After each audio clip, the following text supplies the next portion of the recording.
This is outside GMC. If anybody gets a heart attack, he may reach GMC, but he will die outside GMC. Look at the traffic confusion.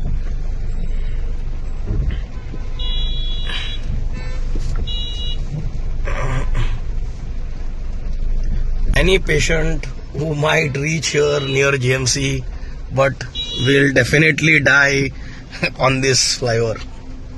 Look at the confusion. No traffic, nothing. This is the only hospital in Goa, and we are facing such kind of mismanagement.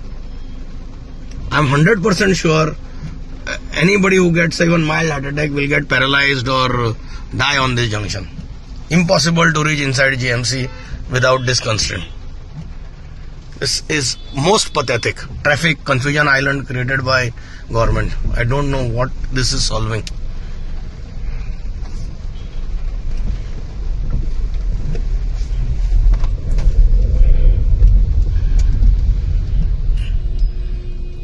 Look at this. A patient has to at least pass through 3-4 junctions with huge traffic, and that valuable time, valuable minutes which can save his life, he can die right on these junctions.